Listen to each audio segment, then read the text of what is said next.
Hello, everybody. Breaking news here. It's been a day ago. I haven't been on it and everything. But FBI has detecting Charlie Kirk's killer, trans boyfriend. Family breaks silence. This is true. It's disgusting. The FBI got this right here, right here. But let's get into the video, shall we? Enjoy. You're going to spend a long time in the pound if you don't tell us what we want to know. But if you tell us what we want to hear, maybe we can work something out.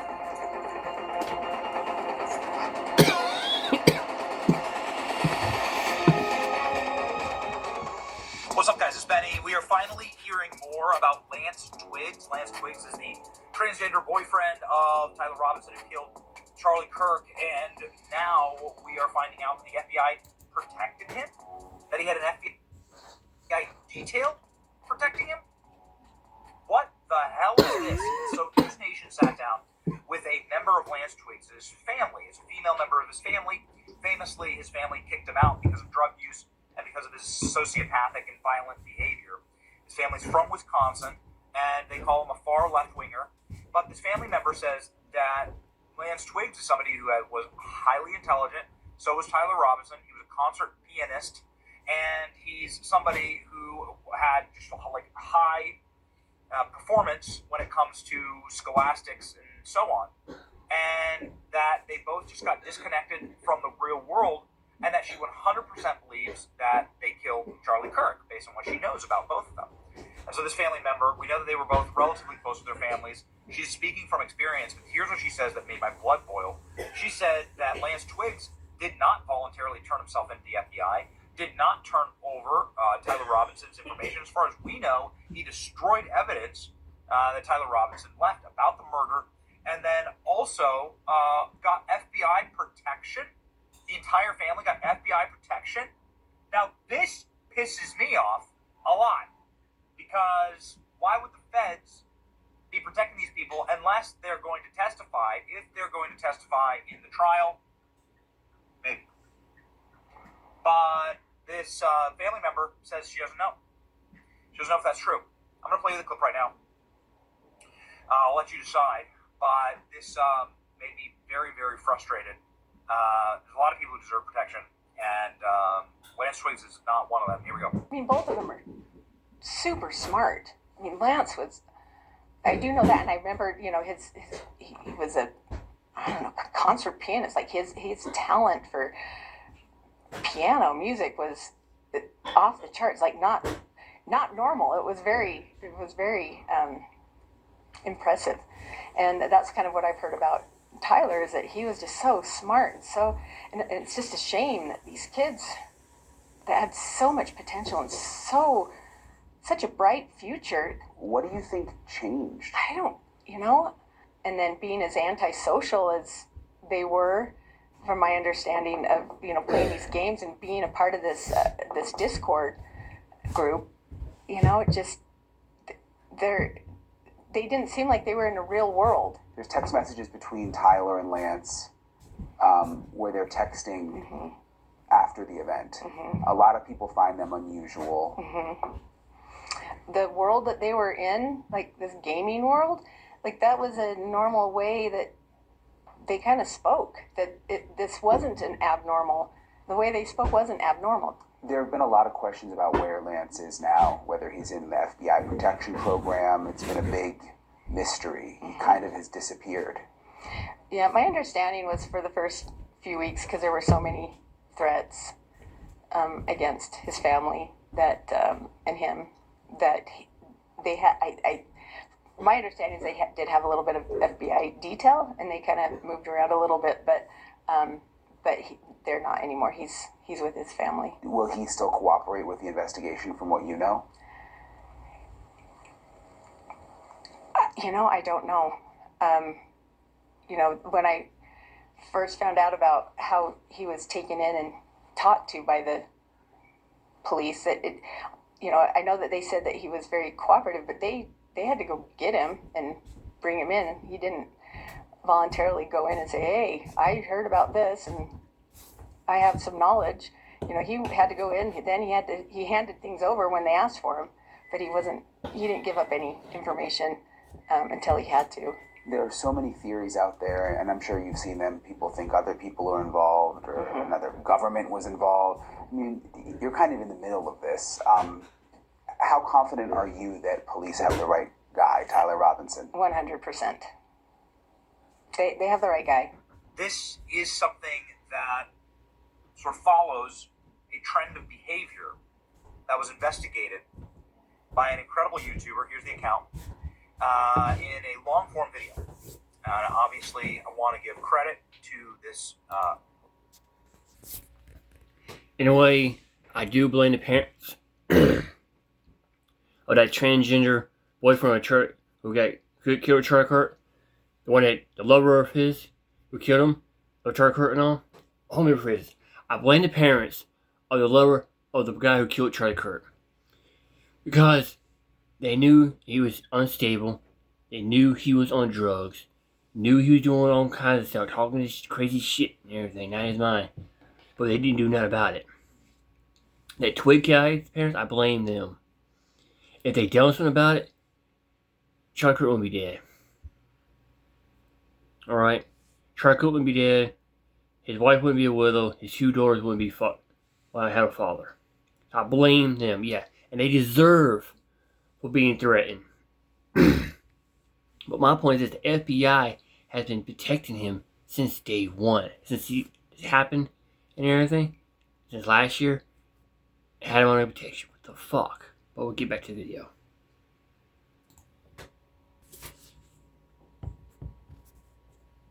Remarkable deep dive into who Lance Twiggs is and what this individual was getting involved in, and how violent and sociopathic their behavior. They said that it's like pretty much just a mental break is what happened, like a psychotic mental breakdown. And the behavior is something of like a schizophrenic who's lost their mind. So here, just like a quick window into like how Lance Twiggs and Tyler Robinson lived, and it sort of sets the frame here. Between all of his turns while playing Magic, Lance would go hang out with Tyler, and we'd have to call him to the tables every time it was his turn. One of my gym buddies was the first to pick up on Tyler and Lance being really close. I was in denial for months because I thought Tyler was straight, and also I kind of did not want it to be true. Eventually, I kind of snapped out of it like the nth time I saw them asleep, cuddling on the couch. I kind of didn't think too much of it since Lance would get super cuddly every time he got drunk, which is how I think they got together, because I'm pretty sure Tyler was a virgin when he moved in, so probably when Lance was in the cuddly mood, probably something happened, but that's just my guess. This is where a lot of things start clicking together. Tyler, an introverted gamer who, as far as anyone could tell, had no prior relationships of any significance, spent 4 months living with his best friend, Lance, who apparently got overly cuddly with everyone while drunk, and simultaneously had the proclivity to drink too often. It's not surprising that this was the outcome of a touch-starved virgin gamer living in the same house as a touchy-feely, seemingly manic trans person. However, a while after Lance had mostly gone back to normal, things started to intensify again. I started noticing changes in Lance's political views as the presidential election got closer. He amped up the complaints of old people staring at him, which probably was because he dressed like a stoner and not because he was female presenting, because all he did in that department was grow out his hair and wear mascara every once in a while. He also hated that the construction workers would misgender him, which I thought was weird since he said he was fine with any pronoun. Tyler wouldn't really get political until after the election.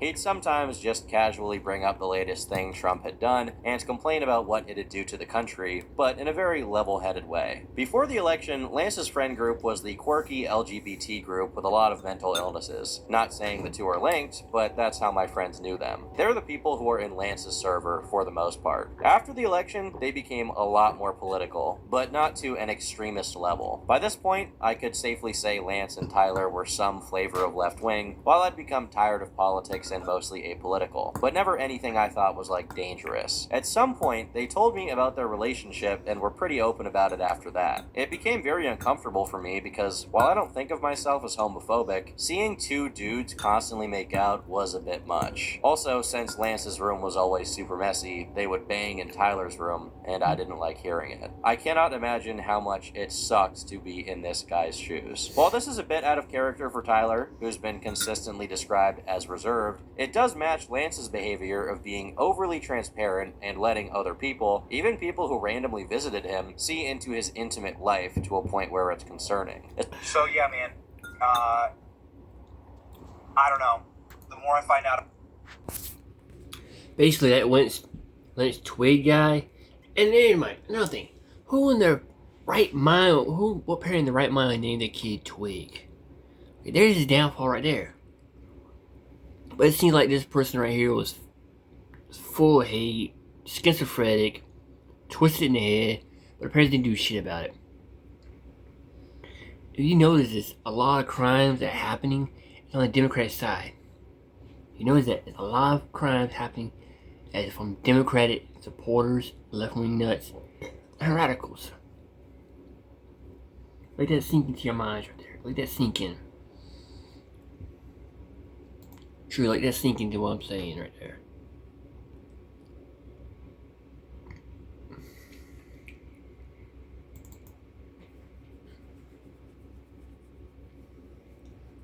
A lot of this shit's happening because of the left-wing side. But I'm glad Trump won, because if he didn't win, we'd be shit out of luck. You see what's happening in Minnesota? Tim Walz would be the vice president, Kamala Harris would be the president. That'd be all fucked up. I know somebody out there in the comments going to say, oh, you being racist, you being rude, you being right-wing. Goddamn right, I'm right-wing. I'm the fucking rightest wing person you fucking might in this world. I've seen how the Democrat Party is. Okay, I have seen it firsthand how the Democrats are. They're not like you think they are.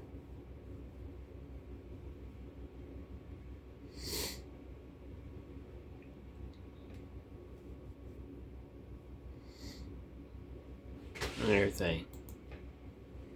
But I'm doing a lot more videos, cover a lot more of this stuff. Now all of a sudden you're pleading for some type of mercy here, knowing that you... That's a different video I'm going to do. Right here. You know, it surprises me because you look at it, all the crimes happening in the Democrat states, you don't see none of this in Republican states at all. All Democrat states. Why is that? Because the Democrats like this shit happen. They already see the world burn down, then try to fix anything.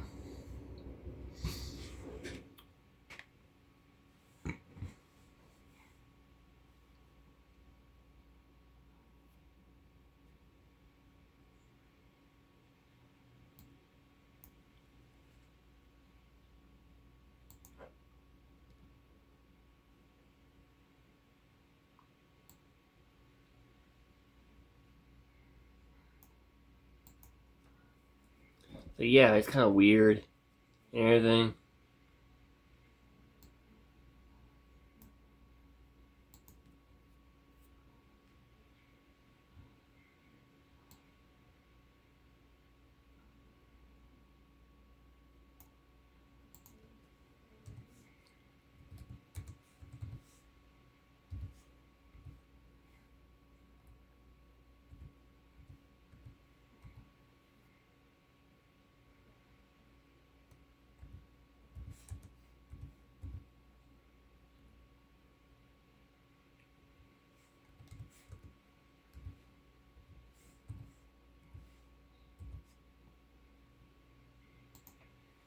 It makes you think though, man.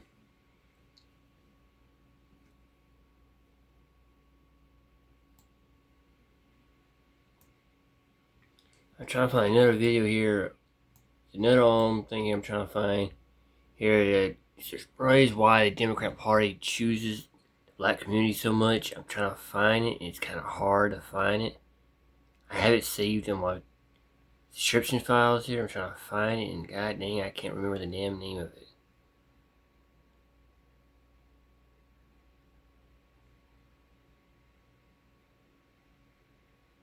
I got a lot of YouTube subscriber channels here.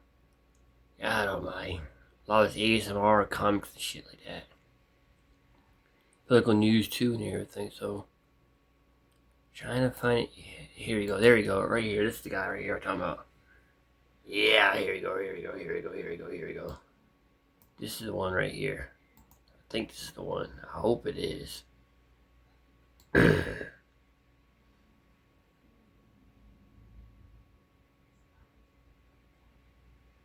Yeah, this is it right here. Yep. This is it right here. Okay. Back in business. Okay, let's go right here. Back to the video, shall we? Also, this video is sponsored by Crown Royal. When it's a cold night, coffee ain't hitting it, fire ain't hitting it, the loved one ain't hitting it in the bed with you, grab your bottle of Crown Royal, crack it open, enjoy the cold nights. Back to the video. About this, the more angry I get. We need to speed ramp this trial. The trial's going to happen this summer. I think it's far too late. I wish this trial was happening now. We need to find out more. And I'm sick of, there's been such wild speculation on this. This is something that this killing has torn the country and the movement, quite frankly, in half. Charlie would hate that. Somebody who wanted us unified, be the left. The left can't win on this. And so, very glad people are speaking out. We need more